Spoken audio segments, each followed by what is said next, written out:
வணக்கம். பிஆர்டி தங்கம் வலைதள செய்தி சேனலின் செய்தியாளர் ஈஸ்வரன்.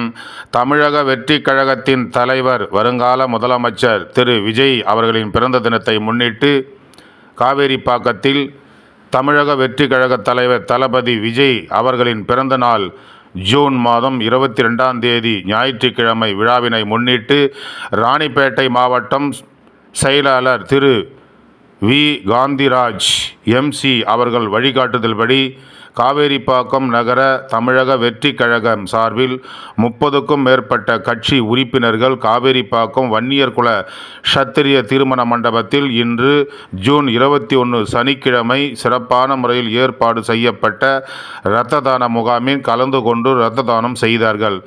இந்த நிகழ்வினை காவேரிப்பாக்கம் நகர நிர்வாகிகள் கே. வினோத்குமார் அவர்கள், ஆர். பெருமாள் அவர்கள், ஆர். ஏழுமலை அவர்கள், இ. பாஸ்கரன் அவர்கள், எஸ். உதயகுமார் அவர்கள், கே. வெங்கடேசன் அவர்கள் மற்றும் எஸ். முரளி ஆகியோர் மற்றும் தமிழக வெற்றிக் கழகத்தின் உறுப்பினர்கள் அனைவரும் ஒன்றிணைந்து அவருடைய பிறந்த நாளை முன்னிட்டு சிறப்பான முறையில் இரத்த தான முகாம் நடத்தி சிறப்பித்தார்கள். இதில் ஏராளமானோர் கலந்து கொண்டு அவர்கள் செய்த அந்த சேவையை பாராட்டி மகிழ்ந்தனர். எப்பொழுதும் தமிழக வெற்றிக் கழகத்தின் தலைவர் விஜய் அவர்கள் சிறப்பாக வாழ வேண்டும், மக்களுக்கு நல்ல முறையில் நல்ல சேவை செய்ய வேண்டும் என்று இந்த இரத்த தான முகாமை நடத்தினோம் என்று உறுப்பினர்களும் பொறுப்பாளர்களும் தெரிவித்தார்கள்.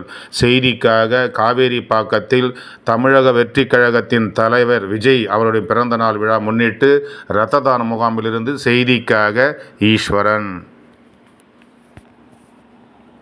தமிழக வெற்றிக் கழகத்தின் தலைவர் வருங்கால முதலமைச்சர் திரு விஜய் அவர்களின் பிறந்த தினத்தை முன்னிட்டு காவேரிப்பாக்கத்தில் தமிழக வெற்றிக் கழக தலைவர் தளபதி விஜய் அவர்களின் பிறந்த நாள் ஜூன் மாதம் 22ஆம் தேதி ஞாயிற்றுக்கிழமை விழாவினை முன்னிட்டு ராணிப்பேட்டை மாவட்டம் செயலாளர் திரு வி. காந்திராஜ் எம்சி அவர்கள் வழிகாட்டுதல்படி காவேரிப்பாக்கம் நகர தமிழக வெற்றிக் கழகம் சார்பில் 30க்கும் மேற்பட்ட கட்சி உறுப்பினர்கள் காவேரிப்பாக்கம் வன்னியர் குல சத்திரிய திருமண மண்டபத்தில் இன்று ஜூன் 21 சனிக்கிழமை சிறப்பான முறையில்